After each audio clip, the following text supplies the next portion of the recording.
Gotcha. So you get out of prison. You say you on parole. Now parole, you still on probation. Probation, right? Wow, man. That's wow. Yeah, I had 7 years first offender though and violated. You know what I'm saying? I had a lot of stuff going on, man. Yeah, it's really died that the reason I'm even here, man. Cause I said a lot of times I ain't supposed to be here, man. I know some of the charges, some of the things I did, license, you know what I mean, like evil. So Yeah. I just be thinking, and I'm still here, man. Try to move accordingly. That's it. Gotcha. So, Krush, let's talk a little bit about after prison. What was next?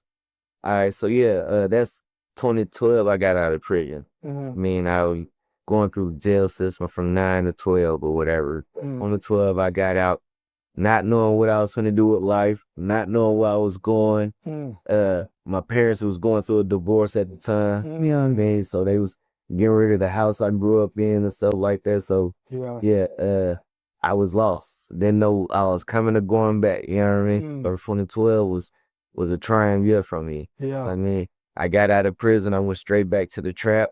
I was living in the trap. Actually, you mean, but parole's like, you can't stay here. What you gonna do? I mean, they had a big party come in and stuff. And I bumped into this lady or whatever. You know what I mean? And me and the lady ended up talking or whatever. She was like, you come stay with me. I need to transfer you. And I'm like, what? No, I ain't even playing, man. Yeah. I went home with it that night. You never left. Oh, wow. Yeah. Probation used to come to the house and everything. She took me in, man. Yeah. Oh, wow, man. Hey. Yeah. So you moved in, quit. Wow. Yeah. Oh, man. The real one for that, though. You know what I mean? Just, you know what I mean? Because who gonna take somebody straight out of prison and something, come on. Right. And so, yeah, I appreciated that. Gotcha. I bet you did. Yeah, definitely.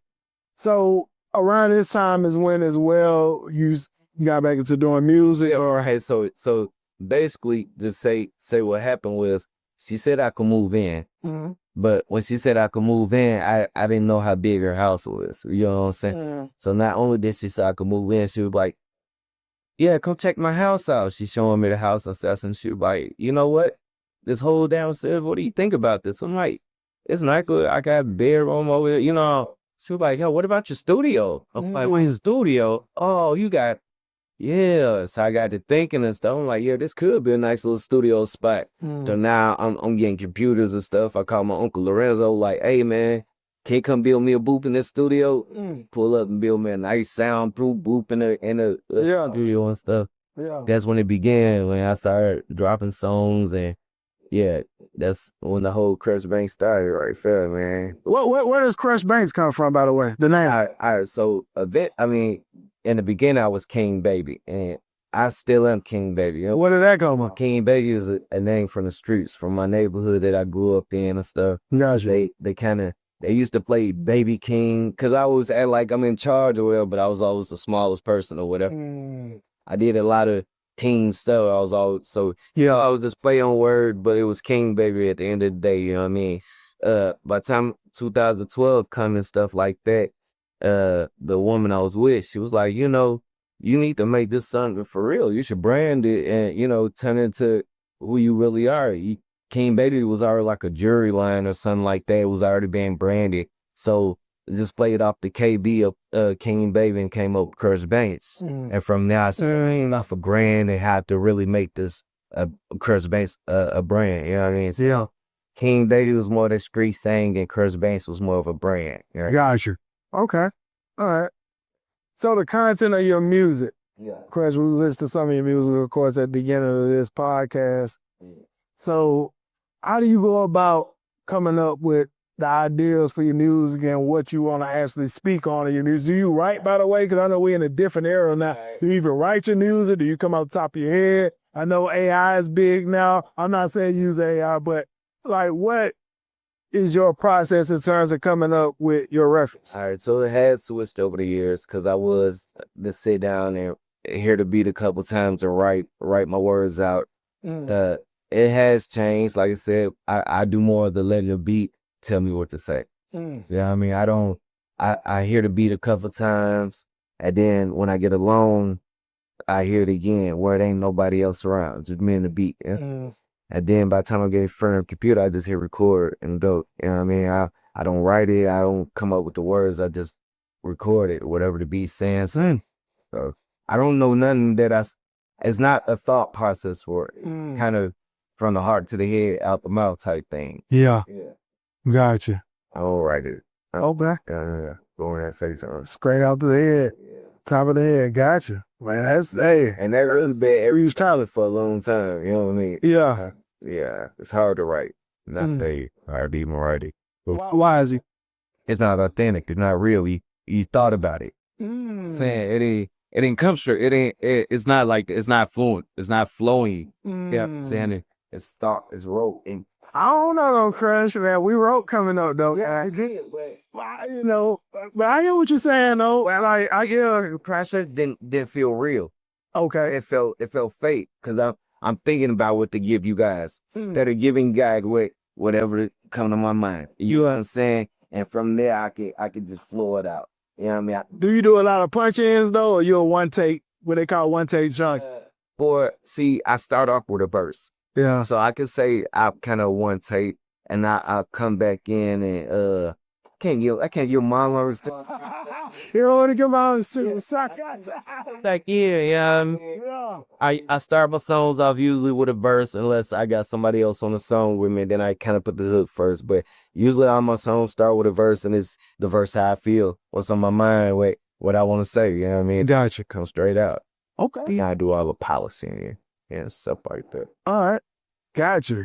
Well, I know I was looking at some of your stuff, of course, before this conversation, and you got videos and everything right now. So let's talk a little bit about, what you're pushing at this time in terms of like the music that you want to be out there and stuff like that.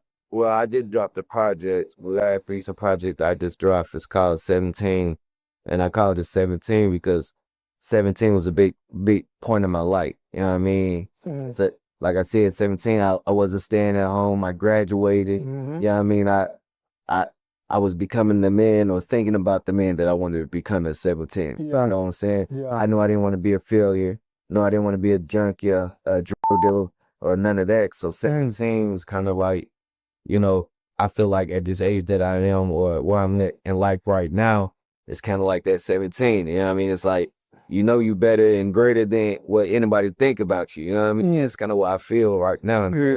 I named this project 17. I put 17 tracks on it. Okay. Dropped it on the 17th of July. Okay. You know what I mean? July on the 7th. So the 7th kind of was topping me at the time. You know what I mean?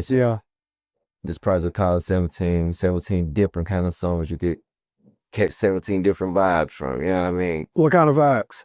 It had me feeling at the time. I got stuff for the ladies, stuff for the dudes, hustle music, I like to call it, stuff to make you think. I got some B-Thought music on there, or songs on there. Yeah. So, 17 was the project I dropped.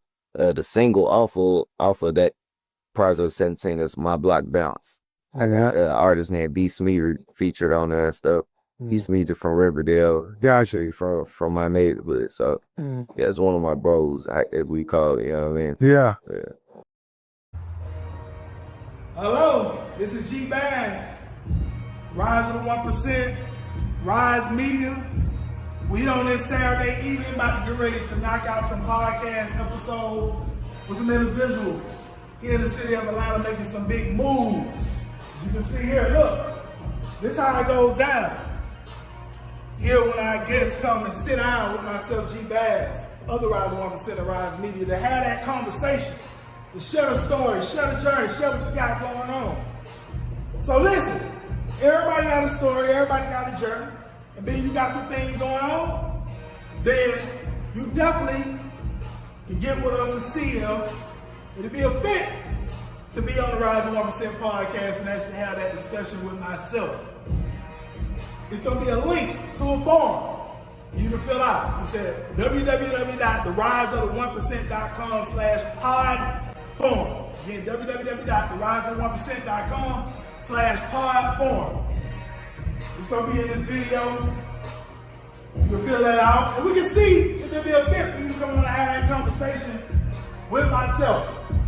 If you don't fill out the form, then obviously it's too, and that's fine. We're looking for those that's serious. Those that's serious about rising to the top 1% are already in the 1%. That's what we're looking to sit down with myself right here. As you can see, Rise Media, Rise to the 1%. This is how we get down. We have a great time and have a lot of fun doing it.